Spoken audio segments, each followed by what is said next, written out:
The views and opinions expressed on all radio shows broadcast on Tom's Radio Toronto are entirely those of the hosts, guests, and callers who are entirely responsible for all show content and do not in any way reflect the opinions of Tom's Radio Toronto or its staff.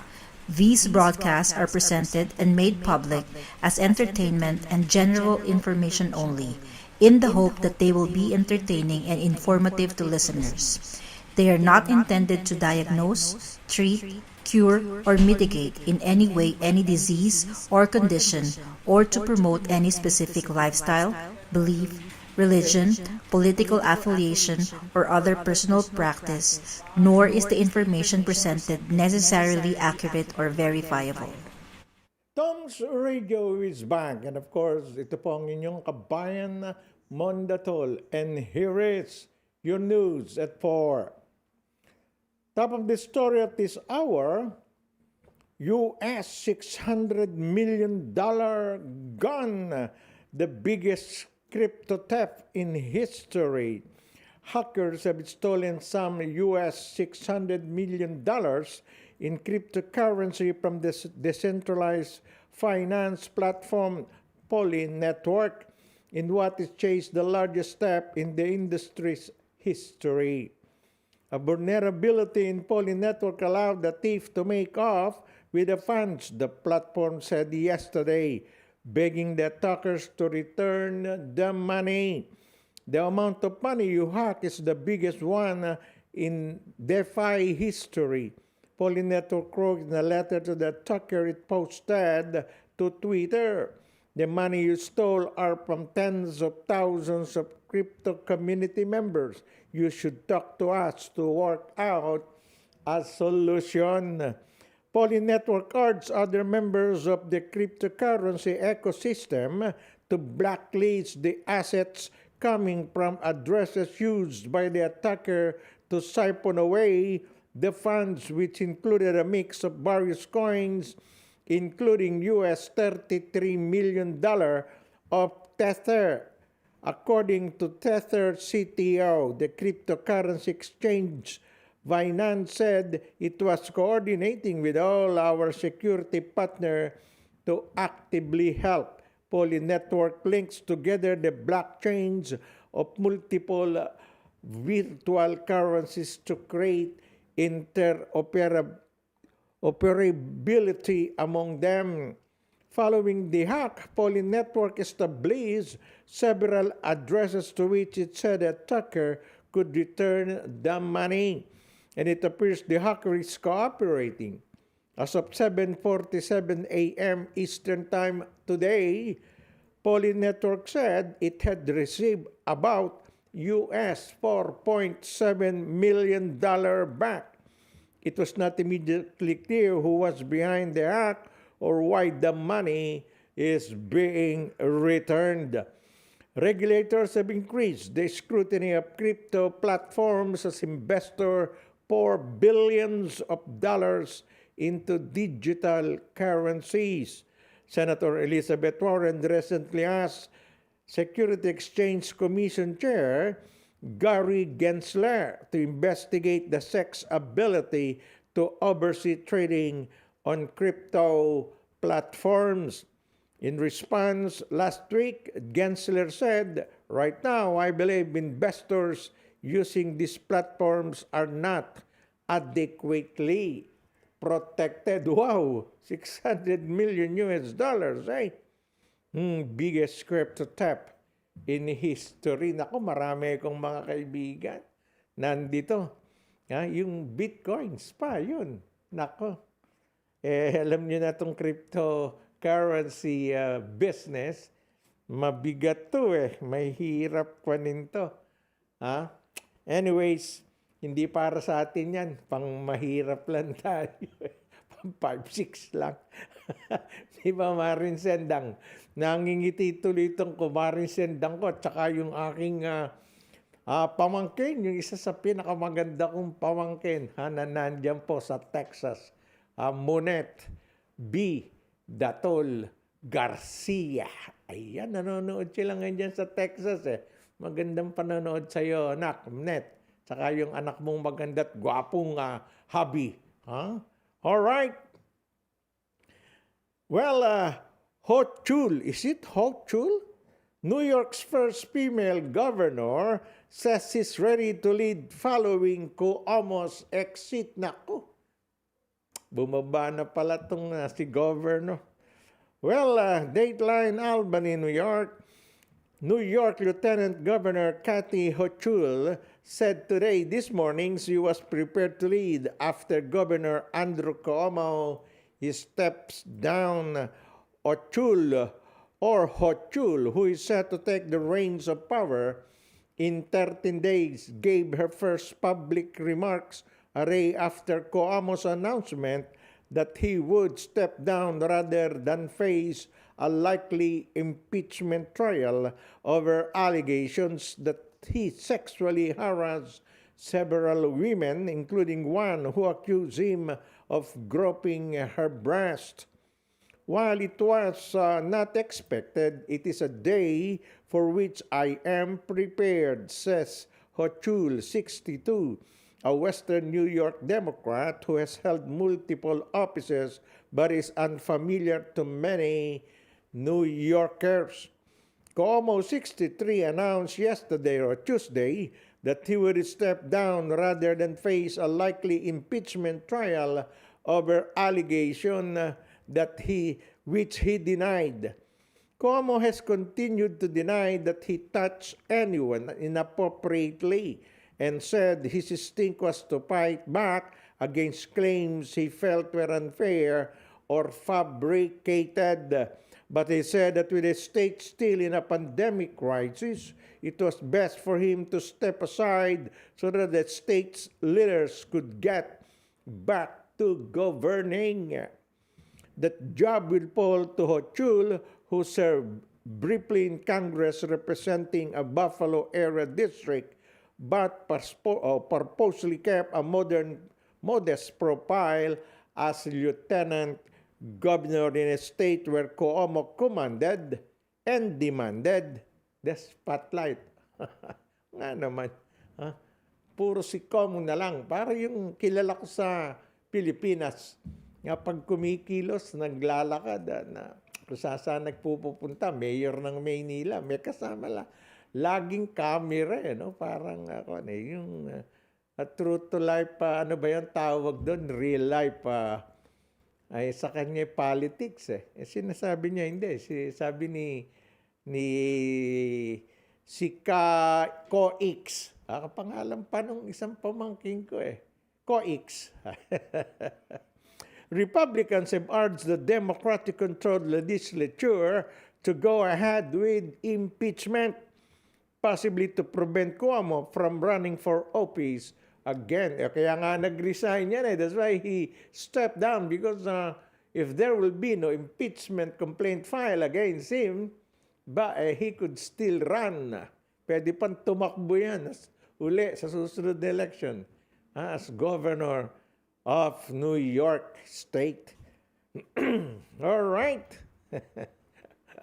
Politics all over the world yan Well, Ontario now has separate self-isolation rules for vaccinated individuals. Ayan, kaya dapat tumulat kayo sa amin dito sa Radio Toronto, vaccinated na. At 2 jobs na tinanggap namin lahat dito. Kaya kami, pag nandito kami lang, no mask at all. Pero when there are visitor guests, they have to wear their mask. Ayan, protocol pa rin natin dito yan. Di ba, Marin Sendang, Tita Ses, and Josie? Right.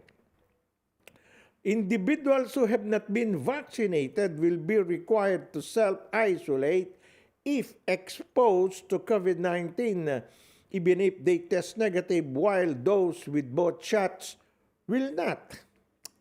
In government documents later released to the public this morning, the Ontario government confirmed there are no different rules and procedures for vaccinated and unvaccinated individuals when it comes to pandemic health regulation.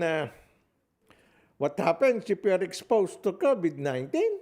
Well, not fully vaccinated individuals, those who have not yet received both doses of a vaccine, 14 days prior to exposure should self-isolate and get tested right away.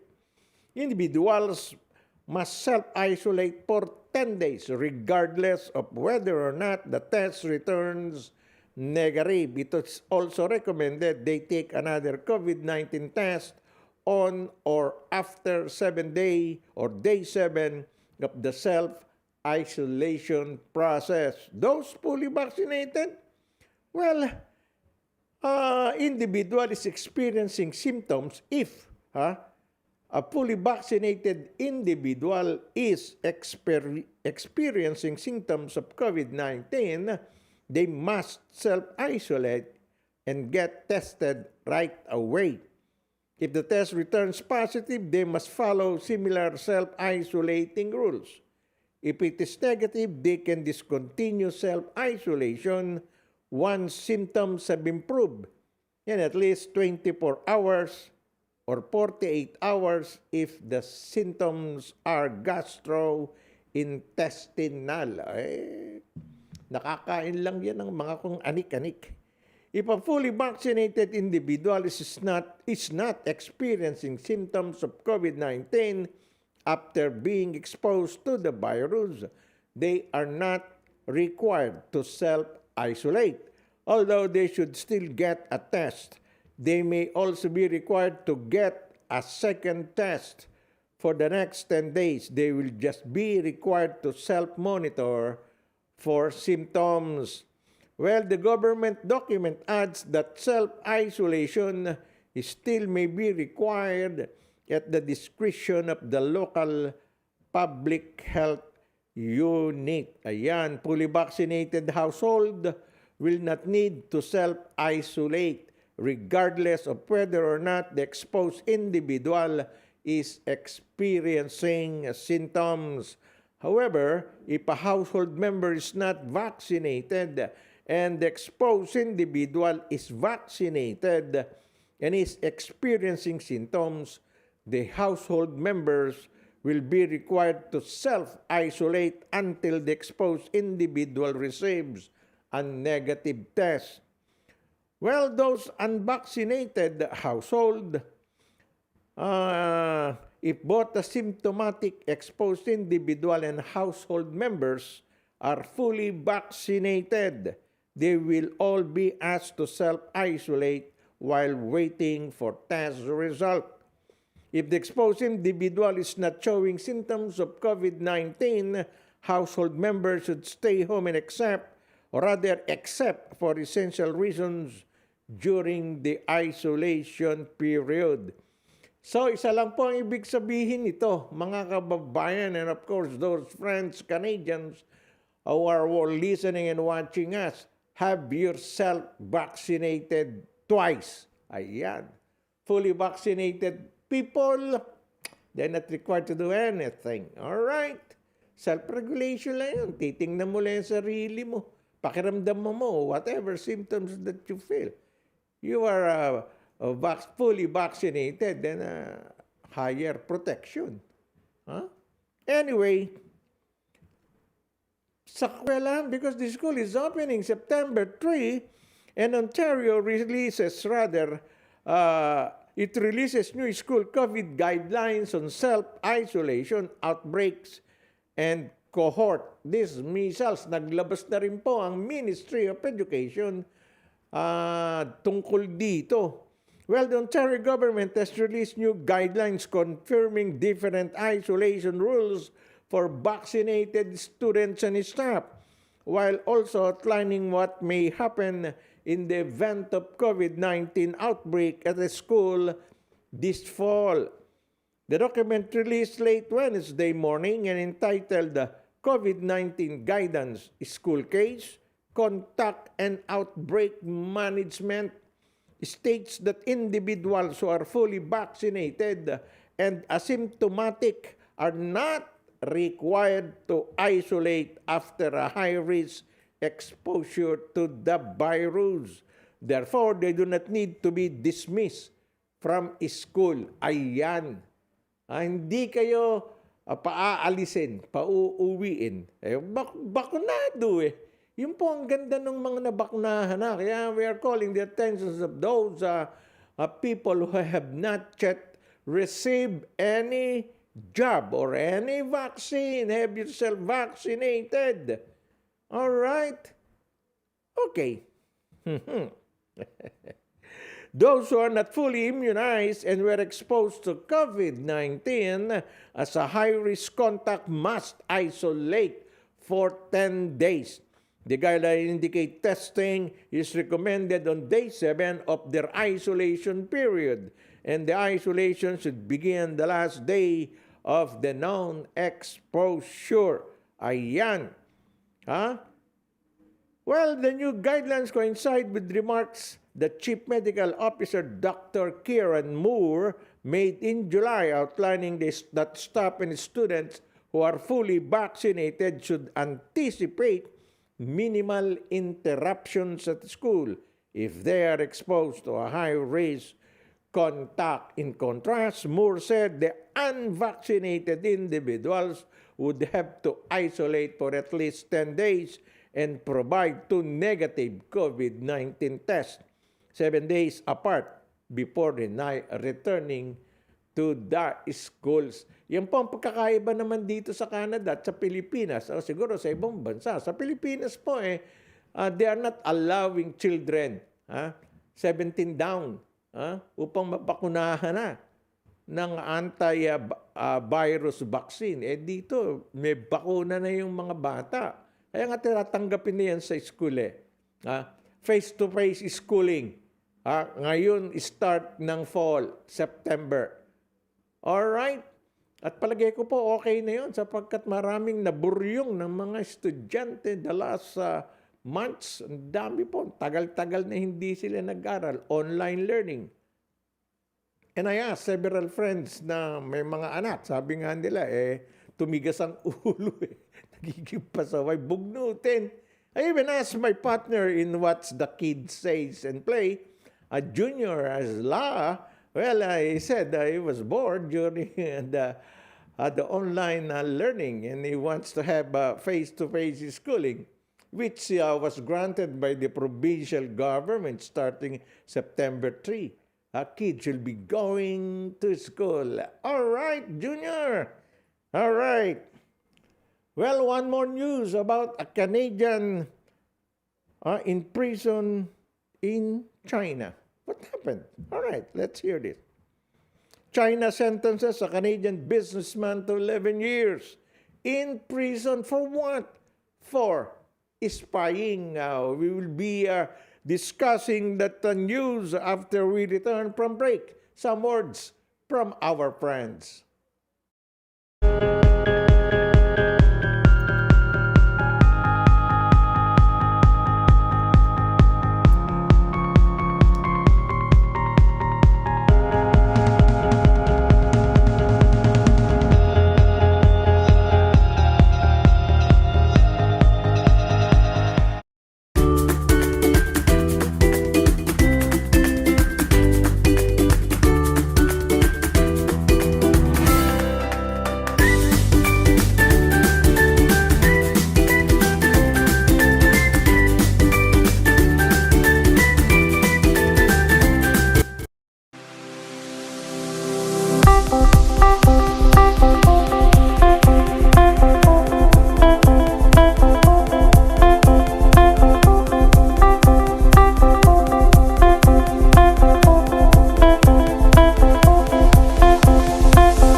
A Chinese court on Wednesday or today sentenced Canadian businessman Michael Spavor to 11 years in prison for espionage after Sino-Canadian relations have been strained in recent years over these and other legal cases. Spavor was detained along with Canada's former diplomat Michael Kovrig shortly after Canadian authorities arrested Meng Wanzhou, a top official of Chinese tech giant Huawei Technologies Corp or Company in Vancouver in December 2018.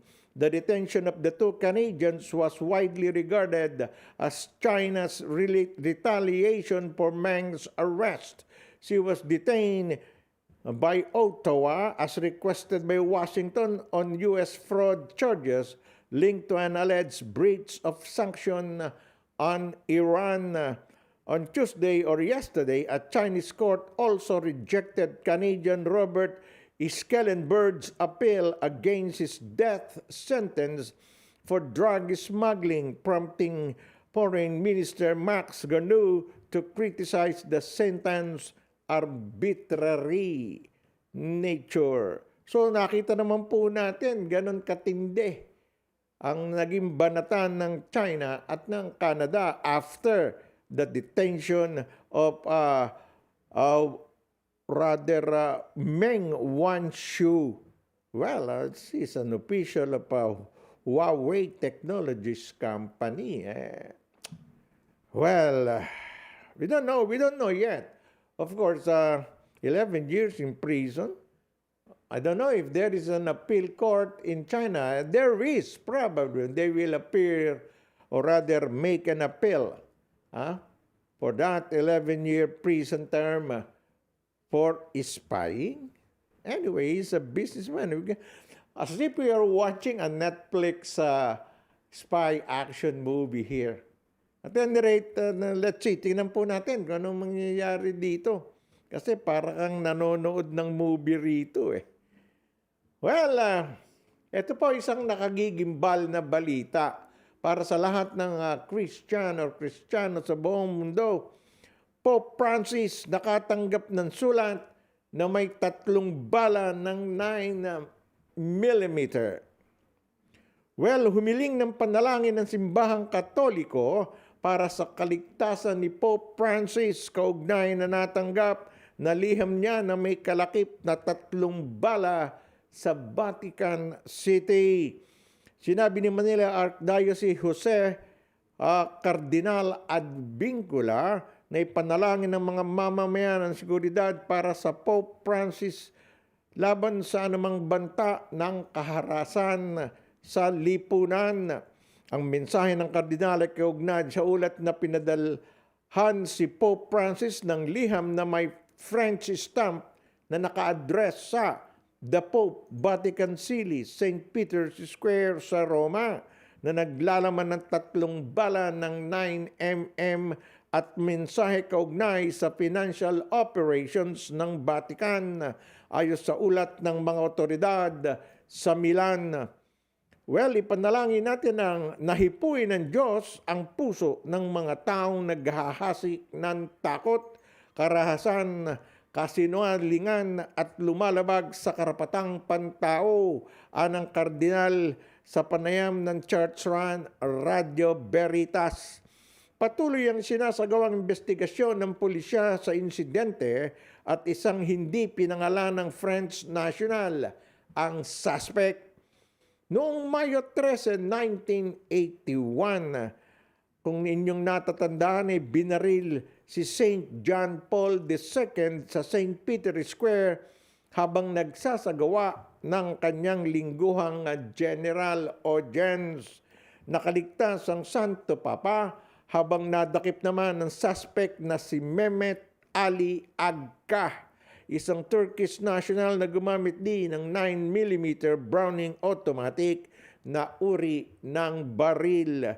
Nagawa pang bisitahin ng Santo Papa ang suspect sa piitan at pinatawad ito sa kanyang nagawang pagkakasala. Noong Hunyo 2020 o last year ay pinagkalooban si Agca ng parol ni dating Italian President Carlo Azeglio Ciampi noong 2000 base na rin sa kahilingan ng Santo Papa. Well, alam niyo mga kababayan, lalo na yung mga katulad kong Kristiyano, Katoliko, ika nga natin, wala namang kasalanan ginagawa yung ating Santo Papa.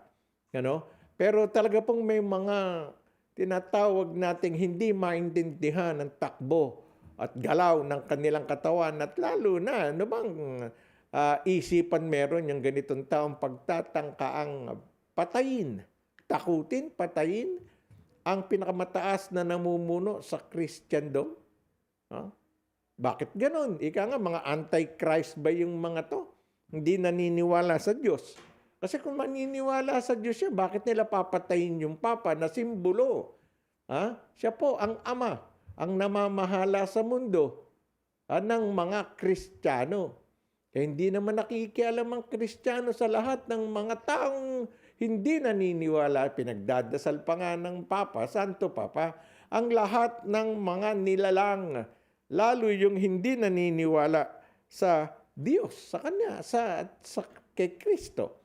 May mga ministry po, may mga samahan ng mga relihiyoso na they don't believe in the existence of Jesus Christ as the Son of God. Wala tayong magagawa, kanya-kanyang paniniwala po yan . Hindi mo naman mapipilit ang isang taong paniwalaan yung pinaniniwalaan mo. Sabi nga kumbaga sa salitang kalye, kanya-kanyang racket lang yan, kanya-kanyang galaw. Di ba, Marin Sendang? Kung ikaw naniniwala kay Jesus at siya hindi, huwag natin pilitin. Di po ba? Kanya-kanyang paniniwala. Kung tayo naniniwala sa anak ng Diyos, yung ibang mga ministry hindi naniniwalang anak ng Diyos. Teka, magiging anak ng Diyos ay namatay, pinako sa krus. Nasasabihin na tatlong espiritu, Father, the Son, the Father, and the Holy Spirit ay iisa. Naniniwala tayo rin, yung iba hindi . O di sige, kung anong paniniwalaan mo, nasa sa iyon. Hindi ka naman pipilitin . Yung para bang pagpabakuna lang yan you're not being forced to have your vaccine. Kung ayaw mo, huwag mo. Yun nga lang, nakakagitla naman yung hindi ka magpapabakuna. Halos lahat ng kapitbahay mo, pati kabahay mo, nabakunahan. Paano kung paglabas mo, nahawahan ka, dadami pa yung ihahawa mo pag uwi mo sa bahay. Yung ba ang gusto niyong mangyari? Mahirap naman siguro yung ganon. Hindi po ba? Kaya nga yung sinasabi natin nasa tao ang pangunawa sa kapwa-tao, ika nga natin. Yung mga nagbabalak patayin yung Santo Papa, yung pinakamataas na namumuno sa Kristyanismo sa buong mundo. Handun po sa Roma yung yung pugad, ika nga, na pinagmulan ng ating relihiyon. Nakita nyo si Pope John Paul II, binarel, niagka. Hindi namatay, muntik na nga mamatay. Nung mabuhay, dinalaw pa siya sa kulong at pinatawad. Nag-request pa na siya ay pawala na, bigyan ng pardon. Kita nyo kababait na gano'n ng mga Santo Papa. Alright, sana naman po, wag magpatuloy ng masamang isipan nyo. Nagpadala ng sulat na may kasamang 3 bala sa Santo Papa. Okay, sana po maliwanagan ang kanyang isipan. Ang sulat daw tungkol dun sa financial operation ng Vatican. Maaaring kinu-question niya saan ba napupunta yung daan-daang bilyong abuloy ng mga tao sa simbahan. Ano kaya? Dapat kayang ihayag ng Roma o ng Santo Papa, atasan niya yung namamahala sa pinansyal na kalagayan ng simbahan sa mga tao, yung accountability. Hindi kaya, siguro, tama rin siguro yun . Anyway, alam ng Papa gagawin niya dyan kapag sa ganyan sitwasyon. Papa yun . Living saint yan . At teka muna, ba't nga pala living saints? Ako hindi naman ako the living saints. Ika nga.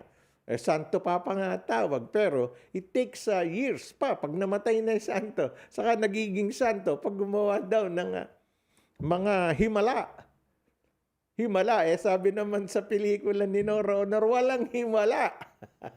Ano? Anto to? Papatawa lang tayo. Di ba? Marin Sendang. Si Marin Sendang, sinasagala, maghihimala yung pagkumanta. Elvis Presley, binubuhay niya si Elvis. Sa katauhan ni sinasagala. Di ba? Yung aking magandang pamangkin, si Monet. Bongkarawan Datol Garcia. Ayan, Texas. Ang galing niya, mas maganda yan ang kamukha niya yung Gretchen Barreto. Pero mas maganda kay Gretchen yan. Mas maputi. Ang galing. Galing umingles. Kaya Espanyol na ang salita. Texas nakapag-asawa ng gwapong Latinong tulad ng tito mo niya. Kumusta kayo dyan sa Texas? Alright. Universal vaccine cards. Ayan na, sa Pilipinas. Kanina, kababasa ko lang po bago ako pumasok dito. Vaccine na passport. Pinag-uusapan na po sa Ottawa ng ating gobyerno sapagkat binuksan na po finally ang border ng Canada at ng US. Lintik daw po ang pili. Palabas at papasok ng Canada. Maraming mga US citizen na maraming kamag-anak at saka kaibigan dito sa Canada.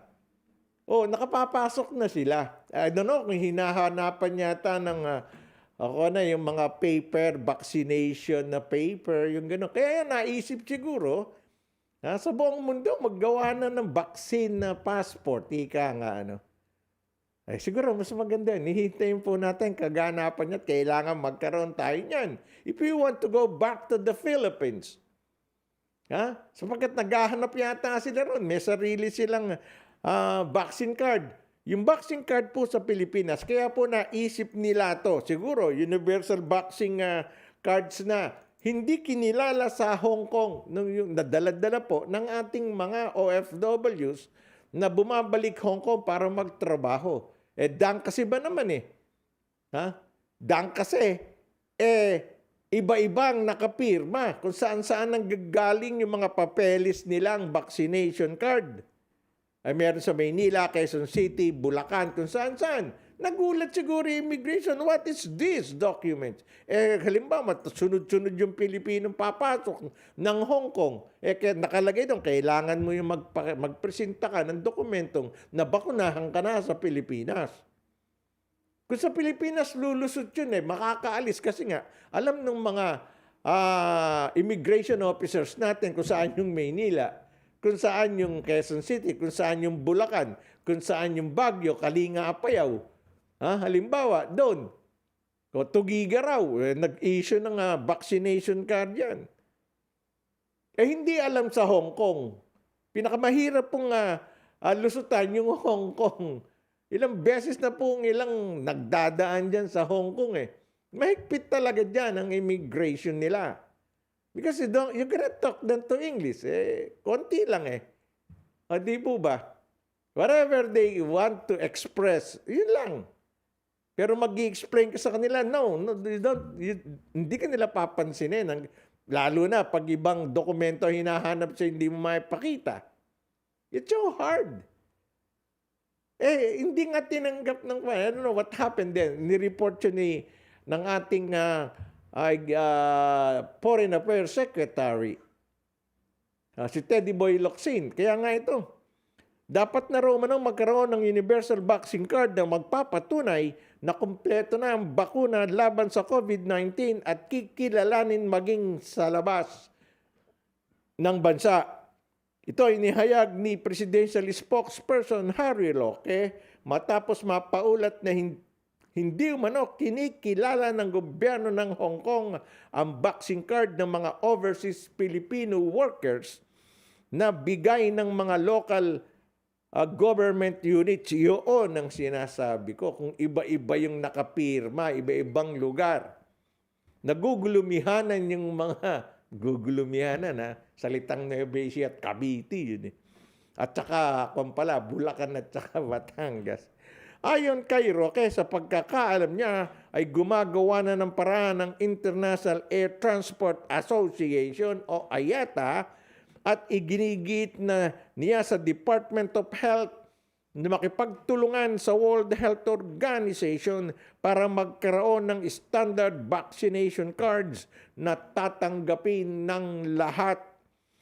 Minungkahi rin ni Roque ang paggamit ng Yellow Quarantine Book na ibinibigay ng Bureau of Quarantine na maaaring maggamit paglabas sa bansa. Oo nga no, kung nagbibigay ang Bureau of Quarantine ng yellow card, edi yun na lang ibigayin sa lahat ng Pilipinong nabakunahan na.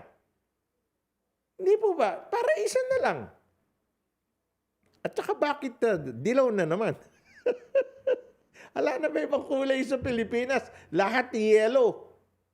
Identified yun sa mga liberal at Aquino. Aquino yellow. O Erap orange.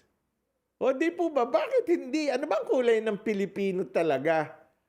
O lahat na lang dokumento yellow. Nakakasakit na sa mata. Di bali sana kung ginto yan. Ibigay niyo sa lahat ng Pilipino. Tatanggapin yan. Anyway, tama po siguro yun. Yung Bureau of Quarantine na ang mamahala sa paggawa ng kanilang vaccine card. Isa na lang ang pipirma. Madali yan. Papaalam nila sa lahat ng embassy, this is our vaccination card issued by Bureau of Quarantine Philippines. That the bearer has been vaccinated 2 times. Ayun, sign. Iisa lang ang pipirma. Palagay ko, tama na yun eh. Universal vaccine card, padala nyo, basta meron yan lahat, padala nyo sa World Health Organization para i-accredit nila. Sabihin, this is the official vaccination card from the Philippines. O di lahat ng bansa, padadalahan yung kanilang mga World Health Organization offices all over the world. Kikilalanin na yan. Kawawa naman po yung mga magtatrabaho sa ibang bansa na ayaw tanggapin ng immigration offices nila. O dun sa airport, tayo papasukin dahil iba-iba nga naman. Okay, maganda to. Dapat matuloy na yan. Kahit dito sa Canada, palagay ko, baka next month meron ng gumagana yan, magbibigyan na yung mga Canadian eh. Mabibigyan din tayo. Pagbiyahin natin, this is the official vaccination card. O vaccination passport of all Canadians. Ayan, nako. Kainam nun. Well, dahil po sa nangyayaring ECQ sa NCR, magandang balita agad. After 2 days lang yata, 6, ano ba ngayon? 11, 5 days. Alright. Hawahan ng virus sa National Capital Region. Bahagyang bumagal. Oy, nice news ah. Sabi ng Okta. Okta na naman. Bahagya nagkaroon ng pagbagal ng hawahan ng COVID-19 sa Metro Manila sa nakalipas na ilang araw. Bata ito sa data na pinalabas ng Okta Research Group na nagpapakita na 1.74 ang reproduction number o paghawa ng isang tao na positibo sa virus sa kanyang mga nakakasalamuha noong Agosto 10. Uy, kahapon lang to. 2 araw lang. Ayon sa Okta, ang naturang reproduction number ay mas mababa kumpara sa 1.80 na bilis ng hawahan noong August 8 at August 9.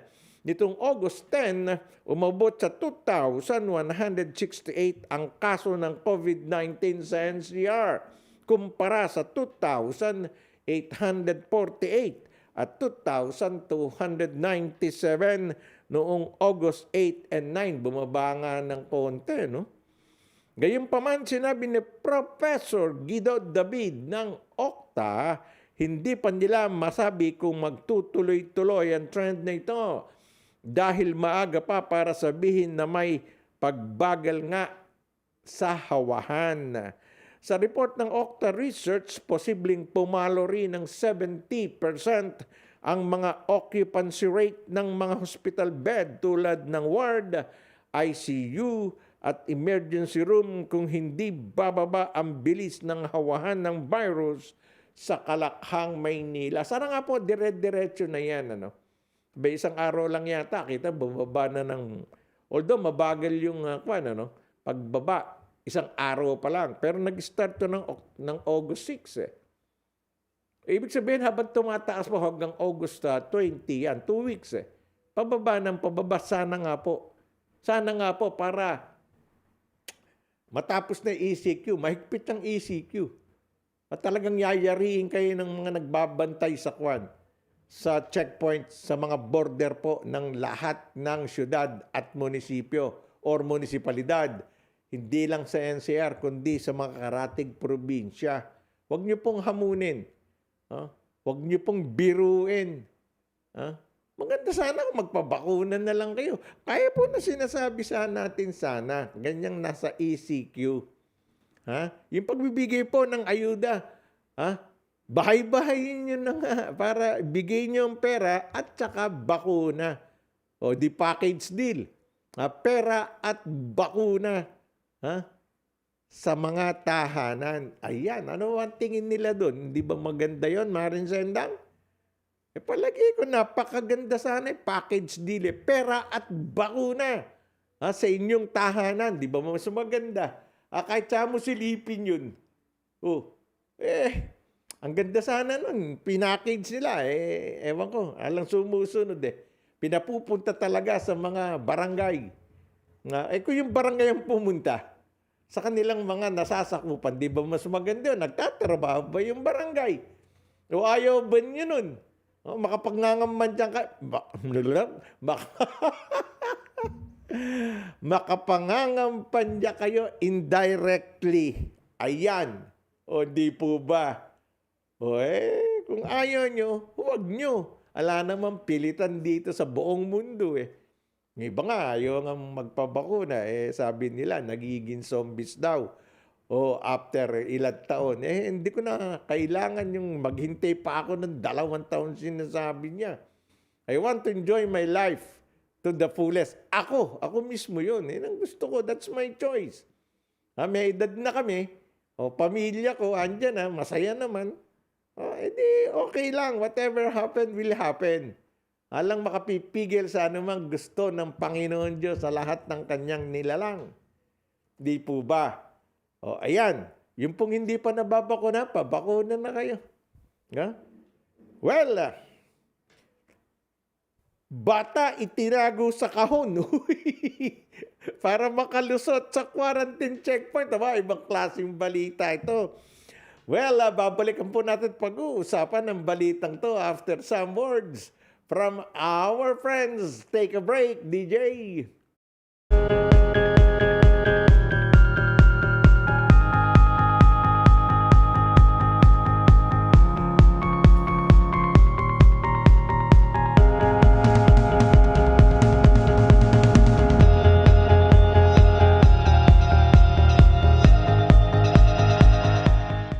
Our company is committed to providing truthful, honest, competent, and result-oriented service through advising and representing our clients in Canada and overseas in a wide range of immigration matters. We focus on providing support, building dependable relationships, and promoting success. We are dedicated to understanding what results you want and to helping you understand what actions we can take on your behalf.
itinago sa kahon ng kanyang mga magulang para mailusot sa quarantine checkpoint.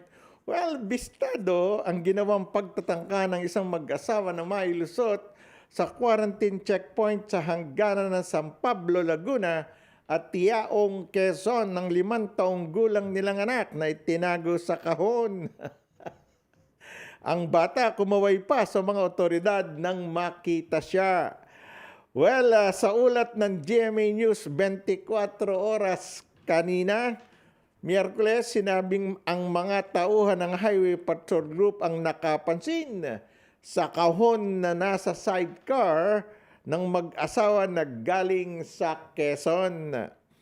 Hinigpitan ang pagpasok sa Laguna na nasa ilalim ng ECQ hanggang Agosto 15 dahil sa tumataas na kaso ng COVID-19.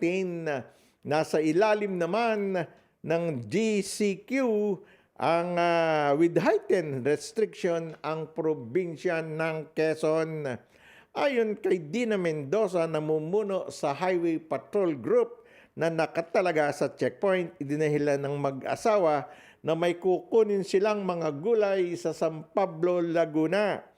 Nang tanungin tungkol sa laman ng kahon, sinabi ng mag-asawa kay Mendoza na damit ang laman ng nasabing karton. Pero nang kanilang buksan ang kahon, ang sabi ni Mendoza, bata ang laman, batang lalaki at kumaway pa po sa amin. Gayunpaman, hindi na raw nila kinasuhan ang mag-asawa at pinabalik na lang sa kanilang pinanggalingan dahil hindi maaaring palusutin ang mga bata. Gusto siguro maghanap buhay, walang maiwanan sa kanya, sa bata, kaya isinama. Kaya lang po protocol na bawal po ilabas ang mga bata ayon pa kay Mendoza. So nakita niyo po yung mga enterprising na pamilya. Gusto pong kumite. Talagang baka walang mag-aalaga. 5 taong gulang lang yan. Pero huwag niyo pong gagawin yun. Ha? Ito, Maring Sendang, sabihin mo kay Pinky, huwag niyang ilalagay sa supot o bayong o maleta si Chini pag uwi dito sa Canada. Paliitin niyo.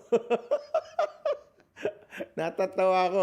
Pero gusto ilusot yung kanilang anak. Si Chini, huwag niyong palilitin. Huwag niyo ilalagay sa maleta. Makikita yan.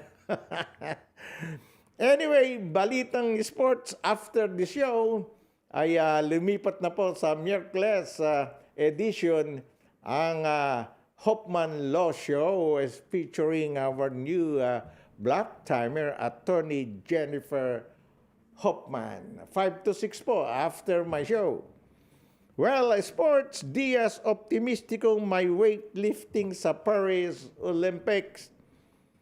Tiwala si Tokyo Olympic gold medalist Heidelin Diaz na mayroon pa ring weightlifting event sa 2024 Paris Olympics. Nanganganib na masibak ang weightlifting sa kalendaryo ng Paris Games dahil sa iba't ibang issues na kinasasangkutan nito. Nagbanta ang International Olympic Committee na alisin dito dahil sa doping, bribery at corruption sa International Weightlifting Federation or IWF. Isang nakikitang paraan na hindi ito maalis ang pag-ako ng IOC sa organisasyon ng weightlifting competition sa Olympic Games gaya ng ginawa nito sa boxing. Noong Tokyo Olympics, ang IOC Boxing Task Force ang humawak sa buong programa ng boxing matapos itong alisin sa International Boxing Association dahil din sa issue ng korupsyon. Ayon kay Diaz, may mga hakbang na ang IWF para maiwasan ito. Kabilang narito ang regular doping test para maiwasan ang anumang dayaan. May ginagawa ang IWF gaya nung sa anti-doping. Lahat daw sila nagtetest, walang laro. Nagtetest kami. Well, maring kinondena ni Diaz ang paggamit ng performance-enhancing drugs para mapaganda ang performance ng isang atleta at kailangan updated yung WADA o World Anti-Doping Agency namin. For my part, as an athlete, syempre, we should stay clean and say no to doping. Kumpiyansa si Diaz na hindi aalisin ang weightlifting sa Olympics.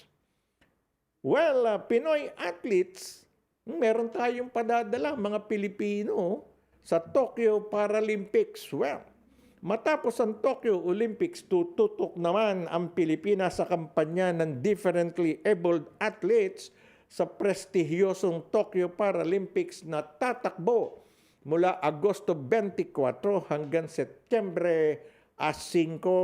Ipadadala ng Pilipinas ang 6 na atleta na sasabak sa 4 na events. Mangunguna sa ratsyada ng Team Philippines si Asia Paralympic Games multi-gold medalist Ernie Gawilan na masisilayan sa 400-meter freestyle S6 event ng swimming competition. Nakasikwat si Gawilan ng tiket sa Tokyo Paralympics matapos itong magkwalipika sa 2021 World Para Swimming World Series na ginanap sa Berlin noong Hunyo 18. Pasok din si 2017 ASEAN Para Games gold medalist Gary Begino na nabigyan ng bipartite place sa swimming competition. Hahato naman sa athletics sina Gerald Mangliwan at Janet Asibera, samantalang masisilayan sina Ashel Gion sa powerlifting at Alan Ganapin sa Taekwondo. Hangad ng Pinoy squad na masundan ng magandang kampanya ng Pilipinas sa Tokyo Olympics kung saan nag-uwi ang delegasyon ng 1 ginto, 2 pilak at 1 tansong medalya. So kanina pong balita natin na bayan, alam na po natin na iba na ang makakalaban ni Pacquiao matapos nagkaroon ng punit yung retina ng kanyang makakalaban na si Errol Spence. Si Tugas ang kanyang makakalaban. Balitang showbiz, Jody muling sumabak bilang producer si Jody Santa Maria sa Love Under the Stars na mapapanood sa mamamagitan ng I Want TFC simula sa August 16. Ayan. At my personal choice ni Robbie, wow! Simula bukas ay mapapanood na sa pamamagitan ng FI channel ng Pumu ang pinakabagong talk show ni na Maymay Entrata at Robbie Domingo sa Call Me Maybe. Tatalakay ng pinakabagong tandem ang iba't ibang paksa tungkol sa lipunan at pag-ibig ting Biyernes ng gabi. Alright, yan po ang ating News at 4 at tayo nagpapasalamat muli sa lahat ng mga health frontliners na patuloy pa pong lumalaban para sa ating lahat. Well, after my show, The Hoffman Law Show, ang susunod nito with Attorney Jennifer Hoffman. Maraming salamat po in behalf of our producer, Cecil Araneta, and Josie Slaya, with my good friend ko, handsome like me, DJ Owen Faxum. Ito po inyong kaibigan Mon Datol for News 4. Magandang gabi!